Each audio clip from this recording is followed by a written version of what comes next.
So Luigi's manifesto was posted on Substack, and I'm just going to read it for those who haven't read it yet. The allopathic complex and its consequences. The Second Amendment means I am my own chief executive and commander-in-chief of my own military. I authorize my own act of self-defense in response to a hostile entity making war on me and my family. Nelson Mandela says no form of violence can be excused. Camus says it's all the same, whether you live or die or have a cup of coffee. MLK says violence never brings permanent peace. Gandhi says that non-violence is the mightiest power available to mankind. That's who they tell you are heroes. That's who our revolutionaries are. Yet, is that not capitalistic? Non-violence keeps the system working at full speed ahead. What did it get us? Look in the mirror. They want us to be non-violent so that they can grow fat off the blood they take from us. The only way out is through. Not all of us will make it. Each of us is our own chief executive. You have to decide what you will tolerate. In Gladiator 1, Maximus cuts into the military tattoo that identifies him as part of the Roman legion. His friend asks, "Is that the sign of your god?" As Maximus carves deeper into his own flesh, and as his own blood drips down his skin, Maximus smiles and nods yes. The tattoo represents the Emperor, who is God. The God Emperor has made himself part of Maximus's own flesh. The only way to destroy the Emperor is to destroy himself. Maximus smiles through the pain because he knows it is worth it. These might be my last words. I don't know when they will come for me. I will resist them at all costs. That's why I smile through the pain. They diagnosed my mother with severe neuropathy when she was 41 years old. She said it started 10 years before, with burning sensations in her feet and the occasional sharp stabbing pains. At first, the pain would last a few moments, then fade to tingling, then numbness, then fade to nothing a few days later. The first time the pain came, she ignored it. Then it came a couple of times a year, and she ignored it.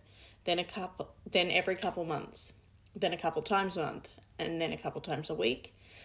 At that point, by the time the tingling faded to numbness, the pain would start, and the discomfort was constant. At that point, even going from the couch to the kitchen to make her own lunch became a major endeavor. She started with ibuprofen until the stomach aches and acid reflux made her switch to something. Then the headaches and barely sleeping made her switch back to ibuprofen.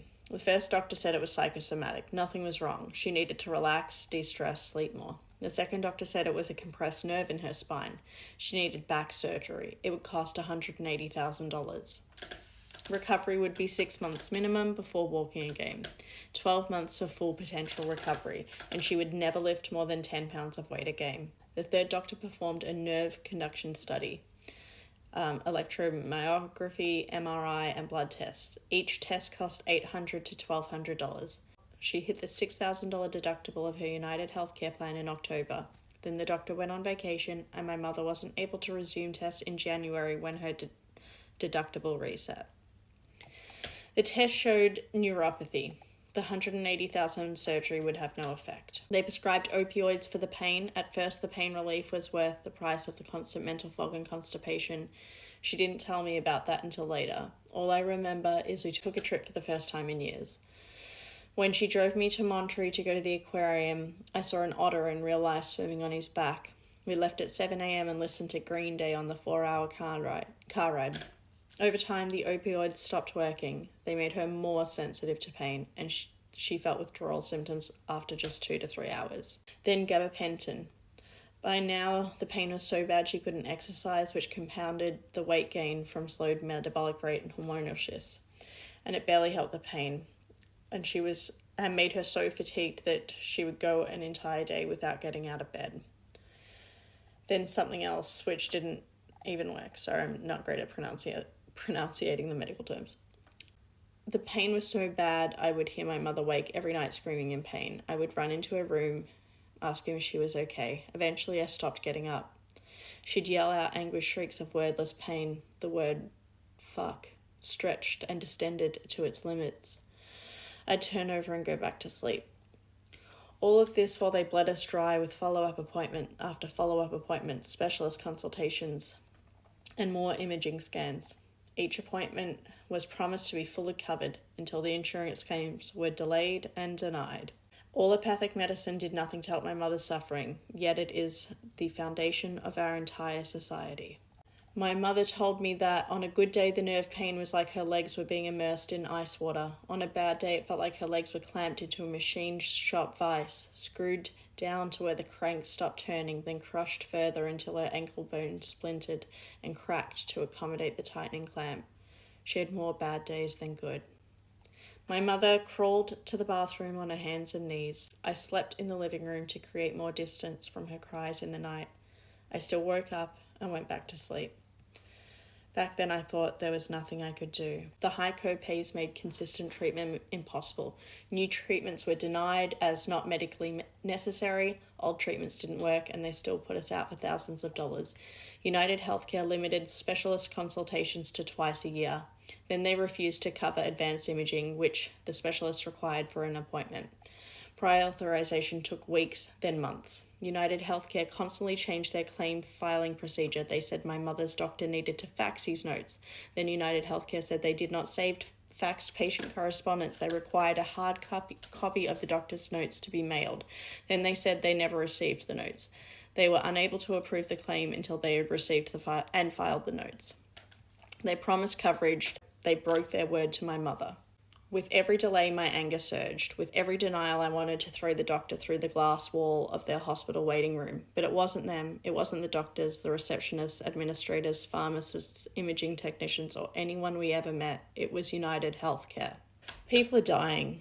Evil has become institutionalized. Corporations make billions of dollars off the pain, suffering, death, and anguish cries in the night of millions of Americans. We entered into an agreement for healthcare with a legally binding contract that promised care with our insurance payments and medical needs. Then United Healthcare changed the rules to suit their own profits. They think they make the rules and think that because it's legal that no one can punish them. They think there's no one out there who will stop them.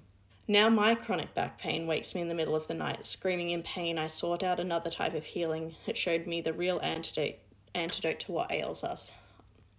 I bide my time, saving the last of my strength to strike my final blows. All extractors must be forced to swallow the bitter pain they deal out to millions.